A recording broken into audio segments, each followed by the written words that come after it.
Nosso texto está, os 2 versículos para a abertura da mensagem, Isaías 22, 12 e 13. Isaías 22, 12 e 13. Diz assim a palavra do Senhor. Isaías 22, 12 e 13. E o Senhor, Deus dos exércitos, chamou naquele dia para chorar e para prantear e para raspar a cabeça e cingir com cilício. Porém, eis aqui gozo e alegria. Matam-se bois, degolam-se ovelhas, comem-se carne e bebe-se vinho. E disse: comamos, bebamos, porque amanhã morreremos. O carnaval, a festa da carne.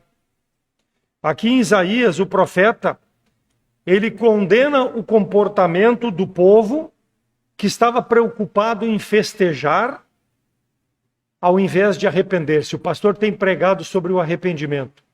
Então as pessoas hoje elas estão preocupadas, procurando gozar, se regalar as suas vidas nas delícias, nos prazeres carnais. Deus convidará, diz o versículo, naquele dia para choro e pranto. Desconhecem que haverá um juízo de Deus sobre toda a criatura. E o profeta continua: mas eis aqui gozo e alegria. Não importa, eles querem gozar, eles querem se divertir. Eles não querem saber de Deus. É o que o mundo faz nos nossos dias. Comportamento completamente contrário a Deus. Não querem se arrepender, não querem ter um coração renovado. É farra para cá, farra para lá, prazer carnal. Divertir-se, comamos, bebamos. Por quê? Não sabemos o que vai acontecer amanhã. Eclesiastes 2, 24. Não é, pois, bom para o homem que coma e beba e que faça gozar a sua alma do bem do seu trabalho, mas a palavra de Deus diz que eu devo gozar e fazer bem daquilo que eu ganho. Então, como é que tu está falando que o homem não deve se preocupar com isso, se a própria palavra de Deus faz? Mas ela diz assim: e também é bom ao homem que coma, beba e goze do bem de todo o seu trabalho, e isso é um dom de Deus. Eclesiastes 3,13. Não esqueça que o que tu tem é Deus que te deu. Então Deus deseja que o homem use aquilo que Deus nos dá para a glória do Deus Todo-Poderoso e não para os nossos prazeres carnais. Então é lícito, é agradável diante dos olhos de Deus quando nós gozamos, nos alegramos para glorificar o nosso Deus e não a nossa carne. Então a inclinação do homem para o festejo é algo evidenciado desde a queda do homem lá do Jardim do Éden. Lá nos dias de Noé, o que diz a palavra de Deus antes de Deus trazer o dilúvio? Que Gênesis 6 fala que o homem comia, bebia, casavam-se, davam-se em casamento até que veio o dilúvio, ou seja, até que veio o juízo de Deus. Então isso deve ser um alerta para o homem, porque o Deus do passado é o mesmo Deus do presente e o Deus do futuro. E um dia ele vai julgar toda a carne que não quer saber da comunhão com Deus Todo-Poderoso. Então o carnaval, ele é um festejo e ele é oriundo de países predominantemente católicos e alguns até protestantes. Sustentam o carnaval. Então o carnaval nada mais é do que a igreja moderna sustentando o desejo carnal da época de Noé, da época lá desde da queda de Adão e Eva, da época do Velho Testamento. O carnaval é isso, é uma situação renovada a cada ano do homem em fazer o mal para o desejo próprio da sua carne. Então é uma evolução da carnalidade. Cada dia que nós vemos, parece que o homem tem piorado no seu comportamento. E o comportamento principal do homem é se afastar cada vez mais de Deus. Então é uma festa carnal. E, como eu falei, oriundo de países católicos, onde antecede a quaresma. Então 40 dias é uma temporada que muitos pregam, em que o jejum, a abnegação de certas comidas vai te trazer o perdão dos teus pecados. Esforço humano tentando justificar aquilo que o homem faz de mal pela sua carne contra Deus. Preceitos humanos. Por quê? Porque vamos comer, vamos beber e não dá bola nenhuma para Deus. É assim é o comportamento do homem com o carnaval, achando que uma dieta, um abdicar de certos manjares vai trazer, apaziguar a ira de Deus sobre sua vida. Então, o carnaval é uma indulgência antes do juízo. O que é indulgência? Eu posso fazer o que eu quiser com o meu corpo, minhas regras, fazer o que bem entender nesses dias de carnaval. Por quê? Porque amanhã eu vou proceder de uma maneira de me abster de algumas coisas e isso tudo vai ser perdoado. Desistir por algum tempo de algumas coisas para agradar a Deus, depois de ter feito tanto mal em alguns dias, que é o carnaval. Então, mundialmente, o carnaval, ele é praticado, mas ele é mais famoso aqui no Brasil, aonde? No Rio de Janeiro, ou no nosso Nordeste, onde os trios elétricos, tudo aquilo que é feito nas ruas é para alimentar a carne. Geralmente esse mês de fevereiro, ou até muitas vezes em março, né, o carnaval é praticado. Por quê? Porque o homem busca desejos da sua carne. Na Europa também é feito assim. Nos Estados Unidos existe o Mardi Gras, que é o equivalente ao nosso carnaval. Então é da carne do homem fazer as coisas contra Deus. E o fundamento do carnaval é festejar de qualquer jeito, no tempo que eu quiser, sem nenhuma restrição aos meus comportamentos e o meu comportamento em relação ao meu semelhante, que não vai ter problema nenhum. Porque amanhã eu vou fazer um jejum e eu vou ser perdoado. Por isso eu vou confessar na quarta de cinzas os meus pecados e eu vou ser perdoado. Vai ser coberto o meu pecado.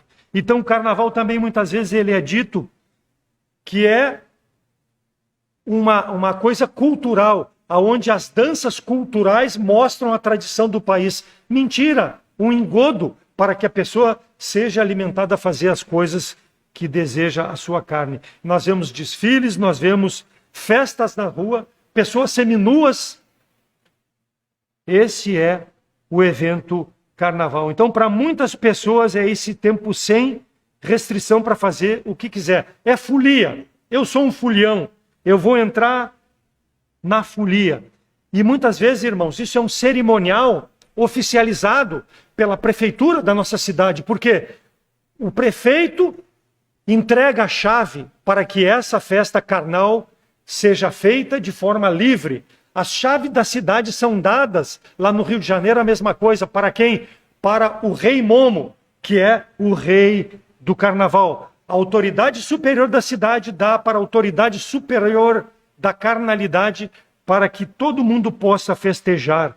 O rei das delícias carnais vai nos proteger nesse tempo de carnaval. Tudo pode ser justificado, porque é uma permissão legal, mas aí tem estupro, aí tem morte, aí tem roubo, aí tem latrocínio, tem um monte de coisa, mas tudo é legalizado. Como é que eu vou ser contra isso, se eu recebi a chave da cidade para festejar nesse tempo? Não há restrição nenhuma. Então, como que eu vou punir os outros se eu dou a liberdade para fazer promiscuidade, uso de drogas, qualquer coisa é feita de forma livre? Mas isso não é feito em outras épocas, mas só que agora aqui é legalizado. Na época do carnaval é legalizado. Não há problema, porque eu tenho autoridade, foi me dado autoridade. Então tudo isso é oriundo de uma festa carnal. E o mundo considera isso como se Deus estivesse vendo e aceitando, não vendo que Deus não pactua com esse tipo de coisa. Essa forma de eu celebrar a minha vida, é o que as pessoas dizem. Eu tenho que celebrar a minha vida dessa forma. Isso vai agradar a Deus? Eles não estão preocupados, porque eles estão preocupados em agradar-se a si mesmo. Provérbios 11:19, como a justiça encaminha para a vida, assim o que segue o mal faz isso para a morte. Isso é o posicionamento de Deus em relação a essa festa carnal. Encaminha para a morte cada vez mais para longe de Deus. Então a lascívia é tolerada por seus participantes e por aqueles que autorizam. E isso, conforme diz a palavra de Deus, leva à morte. A aparente felicidade leva o homem à morte, porque está cada vez mais se rebelando contra Deus. Então, essa festa é uma festa carnal. Como eu falei lá nos Estados Unidos, o Mardi Gras também é apoiado. É um país com uma cultura dita superior à nossa, mas também apoia esse tipo de comportamento. Por quê? Porque o homem é o mesmo em qualquer lugar. Ele pode fazer as coisas. Lá eles apoiam a terça gorda, tu pode fazer as coisas porque tu tem a quarta de cinza para se arrepender. E até a Páscoa depois, tu vai ficar nessa quaresma e os teus pecados vão ser perdoados. E aí quando chega na Páscoa, eles comemoram a crucificação de Jesus Cristo. Mas que valor tem a crucificação de Jesus Cristo para essas pessoas? Se elas passaram todo o tempo fazendo aquilo que agrada a sua carne. Então a festa da carne, ela é incorporada ao calendário desses países e apoiado pela Igreja Católica Apostólica Romana. A Igreja Católica Apostólica Romana apoia esse tipo de comportamento. Ao invés de pregar a palavra de Deus, o arrependimento do pecado. Ah, mas tu está sendo muito radical, tu está sendo muito duro. Não, eu estou sendo a palavra de Deus. Eu sempre digo, eu vivo e prego a palavra de Deus, porque senão não tem valor para a minha vida. As pessoas não querem ouvir a palavra de Deus, elas não querem se arrepender de seus pecados. Elas querem comer, beber, gozar, se regalar nos prazeres da sua carne. Então não adianta nenhum esforço para o homem, nenhuma boa obra que ele possa fazer, nenhuma quaresma, nenhuma terça gorda, nenhuma quarta de cinza. Se confessar com o padre, nada disso tem valor. A palavra de Deus diz em Efésios 2, 8 e 9, pela graça sois salvos mediante a fé. Isso não vem de vós, é dom de Deus, não vem de obra para que ninguém se glorie. Só Jesus Cristo pode dar salvação ao homem. Pode livrar o homem dessa condenação em razão da sua carne, ter esses desejos de afrontar ao Deus Todo-Poderoso. Só um coração transformado pode ter poder sobre essa circunstância. Então nada disso adianta. Mas alguém poderá dizer que o jejum pode aplacar a ira de Deus. Daniel 9,13. E eu dirigi o meu rosto ao Senhor para buscar com oração e rogos e jejum e pano de saco e cinza. Realmente, Daniel buscou o Senhor, mas ele buscou com um coração arrependido, um coração pronto a se entregar a fazer o que agrada a Deus. Não foi o jejum, foi a oração de Daniel que Deus escutou, arrependendo-se de seus pecados. E nós sabemos que ele era um homem separado, um homem santo, mas mesmo assim, ele buscava a Deus continuamente para arrepender-se de seus pecados. E o homem não quer isso, o homem quer gozar. Jeremias 6,26, ó filha do meu povo, cinge-te de cilício, revolve-te na cinza, pranteia como por um filho único, pranto de amarguras, porque presto virá o destruidor sobre vós. Então, pranto de amargura é o que o homem precisa, não jejum, não cerimonial religioso que muitos fazem para si perdoar os seus pecados. Tudo isso diante de Deus é abominação, porque vem da carne do homem. E muitas vezes, irmãos, o salvo em Cristo Jesus tem esse mesmo comportamento. Ele vive a sua vida não só nos dias de carnaval, mas constantemente a partir dos desejos da sua carne a fim de satisfazê-los. Não entrega, como Daniel falou, um coração dia a dia ao Senhor. Então é um alerta para o incrédulo, mas é muito mais um alerta para o povo de Deus. Então, nós vamos ver duas passagens bíblicas que sustentam isso que eu estou dizendo, que Deus não se agrada. Uma em relação ao povo de Deus, ao povo escolhido de Deus, o povo de Israel. E uma em relação ao rei pagão, que se comportou de forma carnal, ambos, tanto o povo como o rei pagão se comportaram de forma carnal e tiveram o juízo de Deus. Então, não adianta simplesmente olhar para o cisco que está no olho do teu próximo e não olhar para a trave que está no teu olho. O crente, muitas vezes, tem um comportamento, às vezes, pior do que o incrédulo.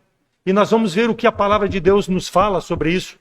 Como eu devo proceder diante de Deus para viver uma vida de santidade e não permitir que a minha carne sobreponha o Espírito de Deus. Então nós vamos ver duas situações. Primeiro, o povo de Deus, o bezerro. Pode abrir lá para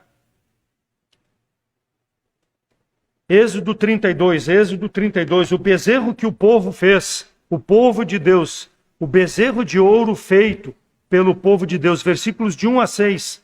Êxodo 32, de 1 a 6. Mas vendo o povo que Moisés tardava em descer do monte, acercou-se de Arão e disse: levanta-te, faze deuses que vão adiante de nós, porque este Moisés, o homem que nos tirou do Egito, não sabemos o que sucedeu a ele. E Arão lhes disse: arrancai os pendentes de ouro que estão nas orelhas de vossas mulheres, de vossos filhos e de vossas filhas, e trazei-mos. Então todo o povo arrancou os pendentes de ouro que estavam nas orelhas e trouxeram a Arão. E Arão os tomou das mãos e trabalhou o ouro no buril e fez um bezerro de fundição. Então disseram: este é o teu Deus, ó Israel, que te tirou da terra do Egito. E Arão, vendo isto, edificou um altar diante dele e apregoou e disse: amanhã será festa ao Senhor. Amanhã será uma festa ao Senhor. E no dia seguinte madrugaram oferecendo os holocaustos, trouxeram ofertas pacíficas, e o povo assentou-se a comer, a beber, e depois levantou-se para folgar, para gozar. Atitude do povo de Deus. Comamos, bebamos. Deus escolheu Israel para ser sua propriedade peculiar. Um povo santo, um povo separado dos demais povos pagãos. Deus queria um povo que o servisse como o único Deus sobre aquele povo. Deuteronômio 7 a 9. O Senhor não tomou prazer de vós, nem vos escolheu, porque vossa multidão era mais do que todos os povos da terra, pois vós éreis menos em todo o número de todos os povos. Mas porque o Senhor os amava, o Senhor escolheu Israel porque amou Israel. E para guardar o juramento que jurara a vossos pais, o Senhor vos tirou com mão forte e vos resgatou da casa da servidão, da mão de Faraó, rei do Egito. Saberás, pois, que o Senhor teu Deus é o Deus fiel, que guarda o conserto e a misericórdia até 1000 gerações aos que o amam e guardam os seus mandamentos. Então Deus escolheu não porque Israel fosse melhor, mas porque Deus amou e desejou ter um povo para si. Lá em Gênesis 12, de 1 a 3, Deus escolheu Abraão: sai da tua terra, da tua parentela, para uma terra que eu te mostrarei, eu vou te abençoar, tu vai te multiplicar, tu vai ser uma nação que não vai poder se contar, e as nações da terra serão abençoadas através de ti. Por quê? Porque era da nação de Israel, de Abraão, Jacó e Isaque, que descenderia o Messias, Jesus Cristo.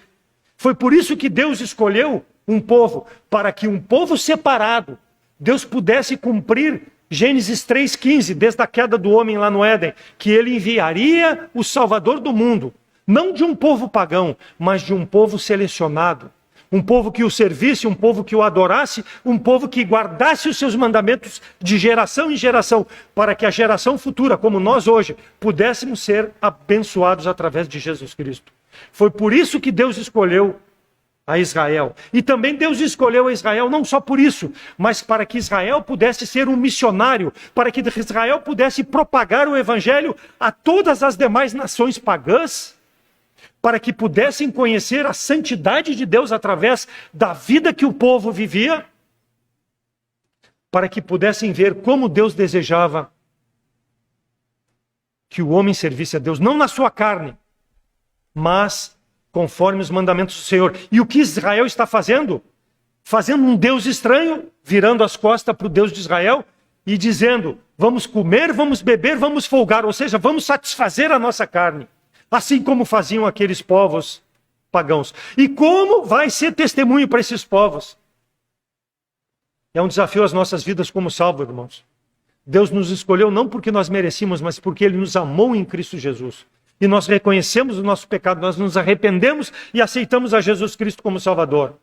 Para cultuarmos, para servirmos a Deus, para sermos a luz nesse mundo, sal nessa terra, e levarmos a mensagem da salvação aos incrédulos. Mas se nós nos preocuparmos com os nossos prazeres carnais, nós vamos falhar assim como falhou o povo de Israel. E vamos trazer consequências para as nossas vidas, como nós vamos ver quais foram as consequências do povo de Israel, especificamente aqui nesse caso. Então Deus tem prazer na comunhão com o homem, tem, mas quando o homem se arrepende e se chega a ele em santidade, através de Jesus Cristo, não do seu jeito, não do seu propósito, mas mesmo Israel sendo infiel, Deus trabalhou com eles. Lá em Êxodo 32, nós vemos que Deus mostrou ali que, apesar da infidelidade deles, Deus os amou, que tirou eles da servidão do Egito, onde Deus mandou aquelas pragas sobre Faraó, rei do Egito, endureceu o coração de Faraó para que Deus pudesse receber glória. Deus fez isso, Deus fez com que o povo passasse a pé seco no mar. Só Deus, pelo seu poder, quando Moisés levantou o cajado, abriram-se o mar em dois e o povo passou por ali, para que Deus pudesse ser glorificado com a morte de Faraó e todo o seu exército. Então, o povo viu tudo isso, e o povo virou as costas para esse Deus maravilhoso. O povo passou a murmurar, passou a se queixar, dizendo que gostaria de voltar para o Egito, ou seja, o mundo, fazer aquelas coisas carnais que eles faziam, porque lá eles tinham comida, eles tinham bebida, eles se regalavam, festejavam, mas não adoravam o Deus verdadeiro, adoravam aos deuses do Egito. Foi por isso que eles pediram para fazer aquele bezerro, porque eles estavam acostumados assim lá no Egito. Mal Deus havia tirado eles do Egito e eles voltaram aos seus costumes, esquecendo do Deus maravilhoso que o havia salvado, que havia levado os primogênitos de todos e tinha preservado aqueles primogênitos aonde tinha a marca de sangue nas portas. Esse é o Deus maravilhoso ao qual nós devemos servir. Mas o que aconteceu? Aonde está Moisés? Eles dizem ali, esse homem que nos tirou das terras do Egito. Moisés sumiu por 40 dias e 40 noites. Por quê? Porque ele estava na presença do Deus Santo, recebendo as leis, as tábuas dos mandamentos para entregar para esse povo, ensiná-los a como deveria servir a Deus. Mas tudo que Deus já havia feito não foi o suficiente para eles cultuar a Deus. Eles fizeram um bezerro para se adorar, para prestar culto. Esqueceram o Deus que se mostrava na nuvem de fogo e na nuvem para proteger do sol, do calor, de todas aquelas problemas do deserto. Esqueceram desse Deus que o havia protegido e foram adorar um Deus estranho. Versículo 1. Levanta-te e faze deuses que vão adiante de nós, porque esse Moisés não sabemos o que aconteceu. O que está acontecendo com o povo? A maioria do povo que saiu do Egito não tinha fé em Deus. Era povo de Deus, mas não tinha fé, não era salvo.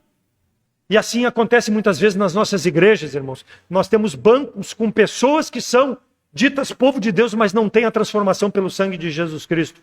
Não podem ser um testemunho de levar a palavra de Deus àqueles que estão comendo, bebendo e se regalando. Não tem um testemunho digno. Esse povo não teve um testemunho, nunca teve. Porque sempre estava reclamando de Deus e buscando fazer aquilo que agradava a sua carne. Façamos deuses, versículo 1. Por quê? Eu não quero mais saber desse Deus. Eu não quero mais saber do Moisés. Talvez muitos estivessem olhando para Moisés, como Moisés subiu e ficou um frouxo lá, que era Arão. Eles, não, eu não vou olhar para esse frouxo aqui. Não tem testemunho. Por quê? Porque ele pegou os pendentes, tudo, e fez um bezerro. Ao invés de dizer, não, Moisés, ele vai chegar aqui, ele está lá em santidade diante de Deus, recebendo as instruções de Deus. Ele sabia disso. Por que ele não se posicionou? E assim acontece conosco muitas vezes, irmãos. Nós temos a palavra, nós sabemos, e não nos posicionamos diante de tanta carnalidade, porque nós somos carnais. Nós agimos da mesma forma. Façamos um bezerro, versículo 4, e eles fizeram um bezerro de ouro. Deram crédito a um Deus. Esse aqui, esse bezerro nos tirou do Egito. E Deus, onde é que ficou? Que poder tem essa estátua que não ouve, não cheira, não se move, precisa de mãos humanas para levar? Que poder tem? Mas nós vamos adorar esse Deus, porque vivem na sua carne. Versículo 6, o povo passou a comer, a beber e levantou-se para folgar. Não é diferente dos nossos dias, irmão, não é diferente. Com tanta doutrina falsa, com tanta coisa que acontece, o povo dessa forma age. Versículo 7, Deus mandou Moisés descer porque Deus viu toda a maldade do coração daquele povo. Vai, desce Moisés, porque esse povo se corrompeu. Em pouco tempo eles abandonaram a sã doutrina. E aí Moisés, versículos 9 a 14, intercede, porque Deus disse assim, eu vou liquidar com esse povo e vou, a partir de ti, fazer um novo povo. E Moisés intercedeu, não, Senhor. Leia depois, perdoa o pecado deles. Senhor, dá mais uma oportunidade. E é assim que nós fazemos, irmãos. Nós pedimos oportunidade muitas vezes para nós, porque pedimos perdão de Deus e Deus cobre a multidão de perdão quando um coração está quebrantado. E Moisés mostrou um coração quebrantado e Deus perdoou o pecado do povo. Não exterminou aquele povo. Por quê? Porque esse homem achou graça diante dos olhos de Deus. Então, enquanto Deus tiver pessoas como Moisés que achem graça aos olhos de Deus na igreja local, Deus vai abençoar a igreja. Deus vai manter o seu propósito de ainda salvar pessoas pela pregação da palavra de Deus, porque nós temos um coração pronto, como o de Daniel, a mostrar a nossa amargura por tudo que tem acontecido com a nossa vida e a vida das pessoas que nos cercam, nossos familiares, irmãos, vizinhos, que carecem da salvação em Cristo, porque estão preocupados em satisfazer a sua carne. Coração corrompido, adoram deuses estranhos, adoram a sua carne. Porém, quando o versículo 18, Moisés se dirigia para o acampamento, ele estranhou, diz lá, porém respondeu, não é alarido dos vitoriosos, nem alarido dos vencidos, mas alarido dos que cantam é o que ouço. Então Moisés, quando estava voltando da presença de Deus, ele viu que alguma coisa estava errada lá naquele arraial. Por quê? Ele não tinha determinado nada que pudesse ser festejado, nenhuma norma ele deixou para que o povo pudesse celebrar. Ele sabia que tinha um problema. E o problema era esse, o bezerro de fundição, virar as costas para Deus. Então o povo pensava que poderia se aproximar de Deus do seu jeito, mas não da forma como Deus desejava. Faltou pulso à liderança, faltou pulso para Arão. Arão entregou a chave da cidade para o povo festejar carne. O rei Momo, Arão, coordenou o carnaval do povo de Israel. Fizeram aquele bezerro, carro alegórico, e vamos adorar o bezerro. Recebeu as chaves, o povo, e fez a festa carnal. Igual nos nossos dias, irmãos. Não muda, a época é diferente, mas o homem é o mesmo. Carece da misericórdia de Deus. Então o povo se entregou à farra, por quê? Porque o coração dele estava propenso ao comportamento pagão, ao comportamento da religiosidade daqueles povos no meio dos quais eles habitaram, no caso específico ali do Egito. Então, período de festa é o carnaval, festa da carne, onde o povo, na sua maioria, festeja, bebe, folga, porque está servindo ao diabo e não a Deus. Versículo 24. Então eu lhes disse, quem tem ouro, arranque, e deram, e lancei no fogo, e saiu esse bezerro. Arão pegou tudo que era de despojo que o povo havia recebido quando saiu do Egito, porque Deus disse que quando a última praga dos primogênitos fosse cumprida, o povo sairia livre e com despojos, e aí entrou esse pingente, esse ouro, que era pertencente a Deus, porque Deus deu para o povo, e o povo pegou e entregou para a idolatria, para o desejo da carne. Minha é a prata, meu é ouro, disse o Senhor. Tudo pertence ao Senhor. Isso muitas vezes acontece com o salvo.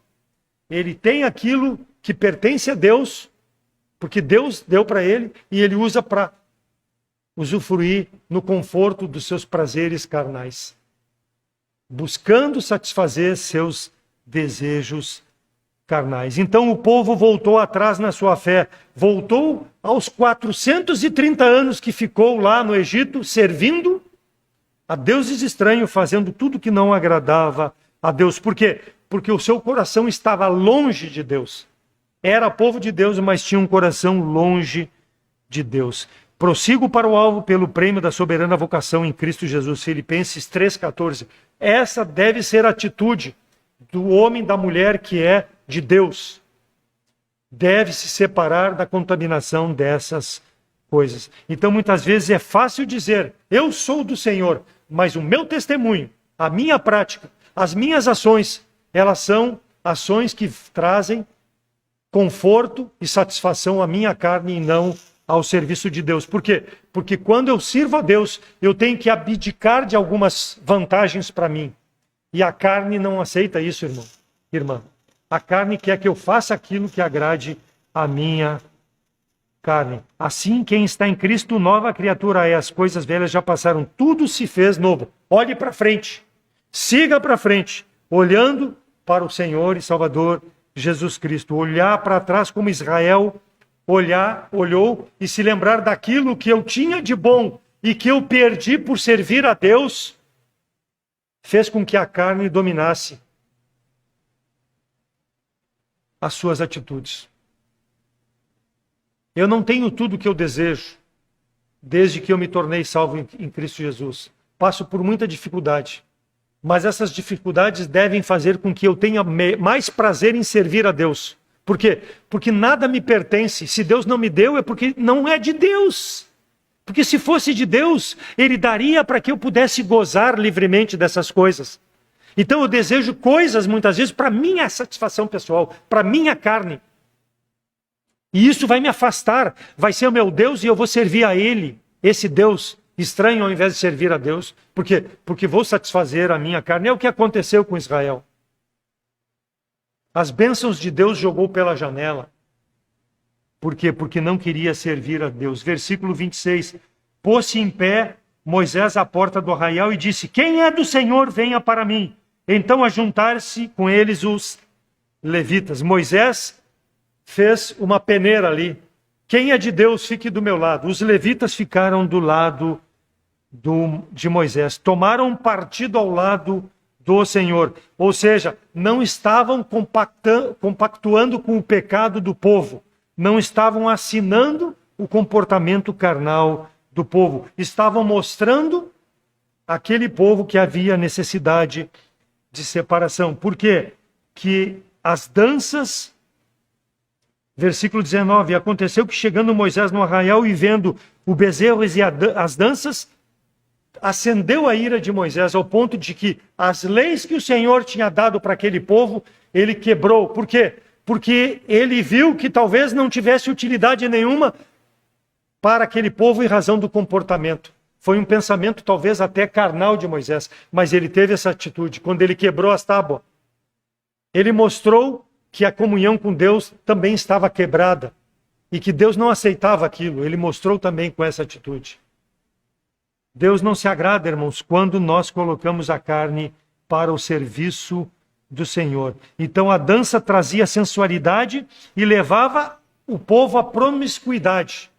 Levava o povo a se misturar com mulheres estranhas, prazeres carnais, ao invés de usar o seu corpo para servir ao Deus Todo-Poderoso. Não estavam se preocupando com as regras, os mandamentos do Senhor para a adoração, e sim como a sua carne determinava. Versículo 28, e os filhos de Levi fizeram conforme a palavra do Senhor, e caíram do povo aquele dia 3.000 homens. Por quê? Porque Moisés ordenou que os levitas passassem ao fio de espada todos aqueles que estivessem envolvidos naquela sensualidade. Moisés extirpou o mal do meio do povo de Israel, mostrando que havia necessidade de separação. Então a consequência foi a morte de pessoas para que pudesse trazer glória ao Deus verdadeiro, e não servir a deuses estranhos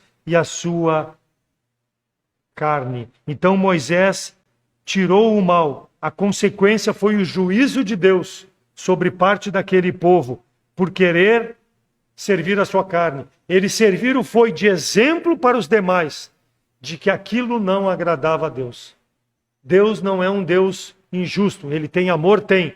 Mas ele não pode ver o coração do homem se levantando contra o Deus verdadeiro e passar impune. Ele faz justiça no tempo determinado.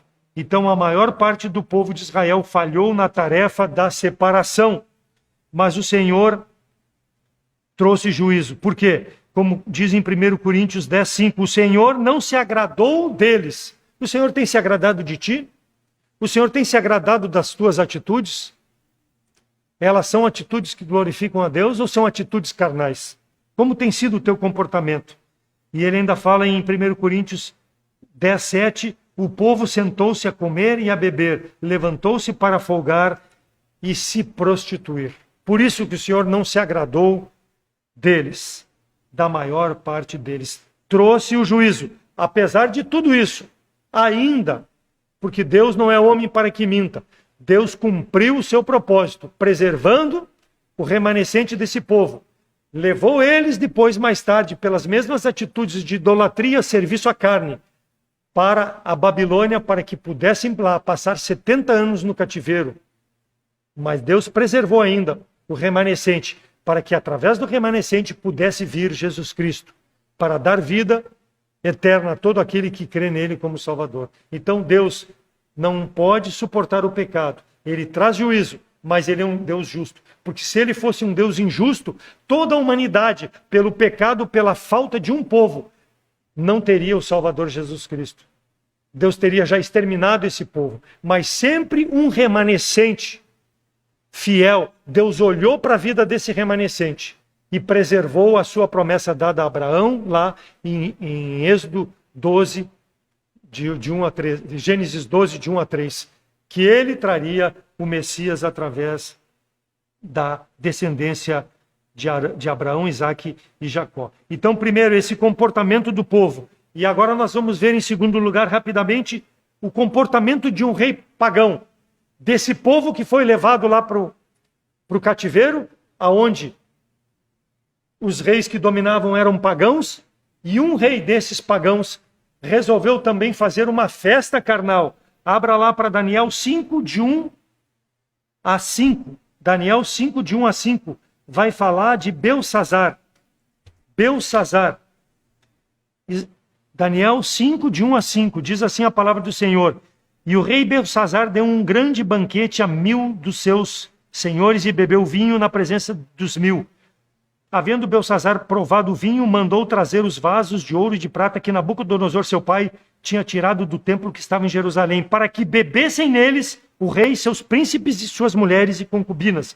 Então trouxeram os vasos de ouro que foram tirados do templo da casa de Deus, que estava em Jerusalém, e beberam neles o rei, seus príncipes, suas mulheres e concubinas. Beberam vinho e deram louvores a deuses de ouro, de prata, de bronze, de ferro, de madeira e de pedra. Na mesma hora, apareceram os dedos da mão de um homem e escreviam defronte ao castiçal da caiadura da parede do palácio real. E o rei via a parte da mão que escrevia e mudou-se, versículo 6, o seu semblante, e os seus pensamentos se turbaram, e as juntas dos seus lombos se relaxaram, e os seus joelhos batiam um no outro. Então agora aqui a orgia, a festa, a folia, o carnaval de um rei pagão. Primeiro um povo de Deus, agora um rei pagão. Belsassar deu esse grande banquete. Beberam, comeram, se divertiram, satisfazeram a concupiscência da carne, a concupiscência dos olhos e a soberba da vida. Embriagaram-se ao ponto de pedir para trazer os utensílios que estavam em Jerusalém, na casa de Deus, que Nabucodonosor, o avô de Belsassar, havia trazido quando o povo veio cativo, para que eles pudessem comer, beber e se regalar diante de coisas sagradas. Para eles não, mas para o Deus Todo-Poderoso eram coisas sagradas, porque estavam no templo onde o Deus verdadeiro era adorado. Então, serviram também a madeira, o ouro, a prata, a pedra. Arrogância de coração carnal. Esquecer que aquilo pertencia a Deus e eles tomaram para si para dar glória à carne e a deuses estranhos. Só que quando bebiam, quando festejavam, o juízo de Deus veio sobre Belsazzar. Apareceu uma mão onde os dedos escreviam na parede palavras de juízo sobre aquela atitude carnal, sobre aquele carnaval que estava sendo feito com aquilo que era sagrado, profanando o que era sagrado. E o rei se desesperou. E aí o rei mandou chamar os seus sábios, os magos, os astrólogos, para que pudessem interpretar aquela escrita em aramaico. Eles até olhando o aramaico puderam ler, mas eles não conseguiram interpretar. E o rei se apavorou mais e mais. E o rei prometeu que se alguém pudesse interpretar aquela escrita, ele abençoaria aquele, seria o terceiro no reino depois dele, com tanta e tanta bondade que o rei daria para interpretar aquelas escritas. Mas ninguém conseguiu interpretar. Só que a rainha mãe, ela lembrou que nos tempos de Nabucodonosor existia um homem judeu chamado Daniel, fiel, um homem, conforme diz Daniel 1:8, que não contaminou o seu coração com as coisas da Babilônia. Ele propôs no seu coração se separar. E nós estamos falando Daniel com 16, 17 anos, e agora aqui nós estamos quando Daniel é chamado pela rainha mãe com 82 anos, ainda fiel, servindo a Deus diante de um povo idólatra, de um povo que comia, bebia e festejava. Então eu desafio para as nossas vidas, irmãos, em meio a essa cidade, a esse país, a esse povo que come, bebe e serve a deuses estranhos, sermos como Daniel, fiéis ao longo da nossa vida nesse mundo. Seja jovem, seja adulto, seja velho, continue fiel. Porque vai ter alguém que vai chamar um dia, como a rainha mãe aqui, ó, tem esse homem aqui fiel, um homem sábio, um homem que tem entendimento de Deus, um homem que tem um coração que Deus fala através da sua vida. Vai te chamar para dar razão da tua fé, para que aquela pessoa possa também conhecer a Jesus Cristo como Salvador. Em meio a tudo que se faz contra Deus nos dias de hoje. Um homem fiel, foi chamado Daniel. E Daniel chegou e o rei disse para ele, ó, se tu me interpretar o que está escrito ali, eu fiquei sabendo que quando meu pai, Nabucodonosor, meu pai não, mas avô, né? Pai e avô. A Bíblia fala em pai aqui, mas é o avô. Quando meu pai, Nabucodonosor, era rei, tu interpretou aquele sonho, Daniel 2, que nem os magos, nem os astrólogos puderam saber primeiro o sonho e depois interpretar, e tu interpretou o sonho lá de Nabucodonosor. E depois interpretou o sonho também de Daniel 4, quando ele vê aquela árvore frondosa e que todos se aninhavam, ele interpretou que era a glória de Nabucodonosor. Tudo isso foi interpretado. Eu quero que tu me ajude agora, porque tu é um homem de Deus, tu tem um testemunho. E um detalhe, Daniel diz para ele, tu sabia tudo aquilo que aconteceu com teu pai, teu avô? E tu não adorou a Deus, agora tu está aqui adorando deuses estranhos. Por que tu não te humilhou como Nabucodonosor quando foi tirado diante dos homens e viveu 7 anos como um animal? E ele reconheceu a glória de Deus e voltou a ele o seu reino. Por que tu não foi como teu avô, serviu a Deus, está aqui servindo a tua carne e servindo aos deuses estranhos? Por que tu não foi como ele? E Daniel diz para ele, eu vou dar a interpretação. Vou dar a interpretação, eu não quero o teu ouro, eu não quero a tua prata, eu não quero nada. Nunca quis isso, por quê? Porque eu já poderia ter isso muitos anos atrás, isso não me satisfaz. O que me satisfaz é ter um testemunho de vida que agrada a Deus. E Daniel dá a interpretação para Nabucodonosor, mas primeiro ele exalta a Deus primeiro. Ele mostra que só Deus pode revelar essas coisas. Não porque Daniel fosse um homem especial, não, mas porque Daniel, diante de tudo aquilo que acontecia, tinha comunhão com Deus. E lembra? Era um profeta, era um missionário para declarar Deus aos povos. Ele continuou firme a isso, irmãos.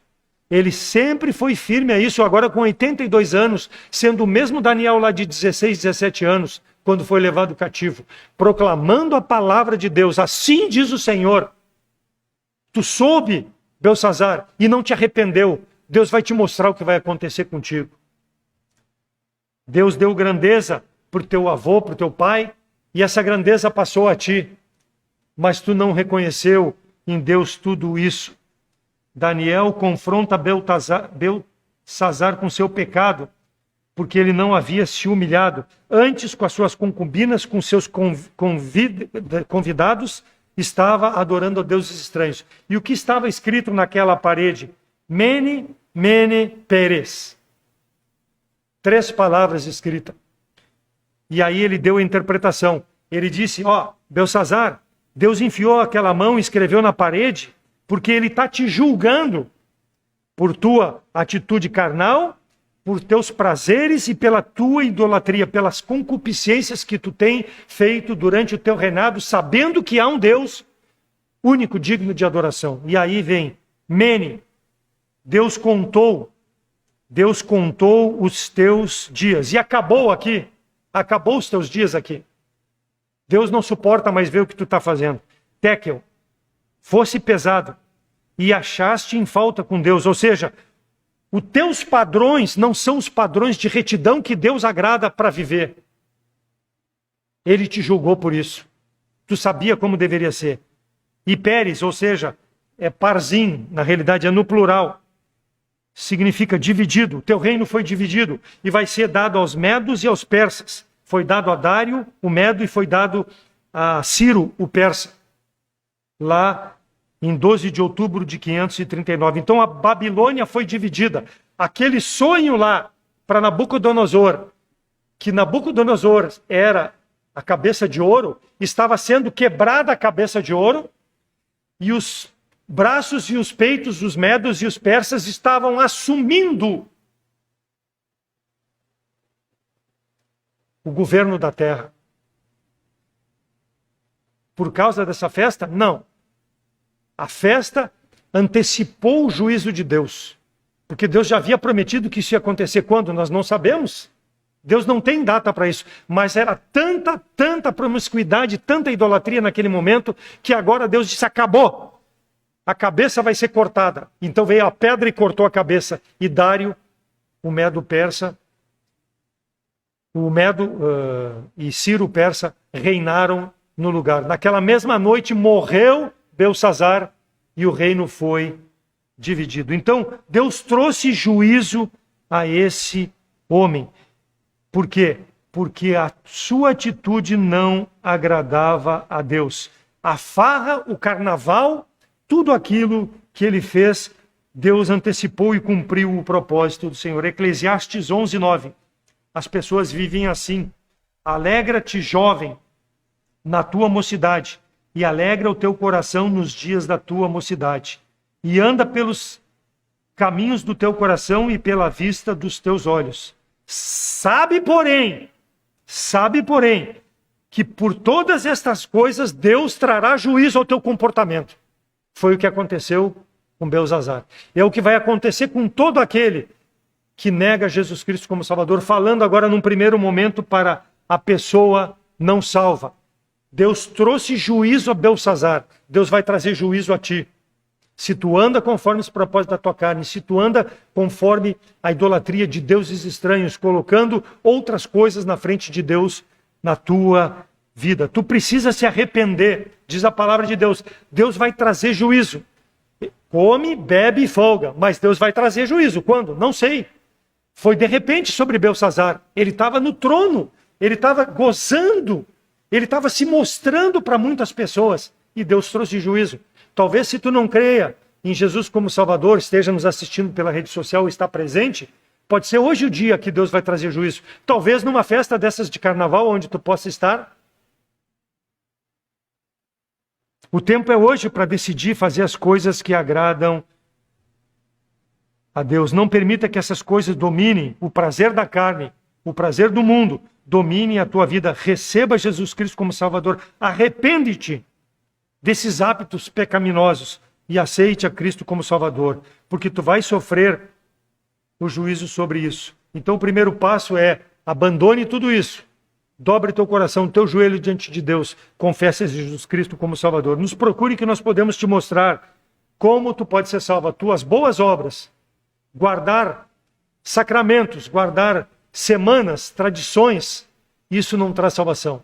Pela graça sois salvos mediante a fé. Isso não vem de vós, é dom de Deus, não vem de obra, para que ninguém se glorie. Jesus Cristo é a solução para a tua vida. E para nós, salvos em Cristo Jesus, o apelo é para que nós possamos não estar sujeito à nossa carne. Não permita que a carne domine sobre o teu espírito. Se dissermos que não temos pecado, enganamo-nos nós a mesmos e não há verdade em nós. 1 João 1,8. Ah, mas eu não faço nada disso que tu pregou. Mas será que não faz mesmo? Ou tu está te enganando a ti mesmo, dizendo que não tem pecado? A necessidade, então, de sondar a nossa mente e o nosso coração. Muitas vezes nós não temos a atitude, mas temos na mente e no coração esse propósito. É pecado. A palavra de Deus diz que é pecado. Se nós pensarmos, já é pecado. Então, se está praticando obras da carne, abandone. Se está praticando pensamentos que não agradam a Deus, abandone. Confesse, Deus vai te perdoar, vai restabelecer a comunhão. Assegure-se verdadeiramente de que o teu testemunho, o teu comportamento é um comportamento de um homem e de uma mulher de Deus. Que tu estás sendo esse testemunho como foi Daniel, e não como o povo de Israel, como foi Daniel, que foi chamado para dar razão da sua fé, porque Deus era visto na vida dele. Pode dizer isso? Se não pode, confesse o pecado. Senão Deus vai trazer disciplina na tua vida. Pode ser disciplina de perder a vida hoje. Como pode ser disciplina, consequências que podem ser para o futuro. Uma nação toda foi prejudicada por causa desse homem Belsazzar. Perdeu o reino e o reino foi passado para outros que dominaram. Não seja a tua atitude. Os desejos da carne devem ser uma exceção na minha mente, no meu coração e no meu comportamento. Eles não devem dominar o meu dia a dia como um salvo. Nós não estamos livres de pecar, mas nós temos que ter o cuidado. Não permita, então, se contaminar com o curso desse mundo, ser dominado pela carne. Santifique-se dia a dia na palavra do Senhor, para que tu possa ser a imagem e semelhança de nosso Senhor e Salvador Jesus Cristo. Amém?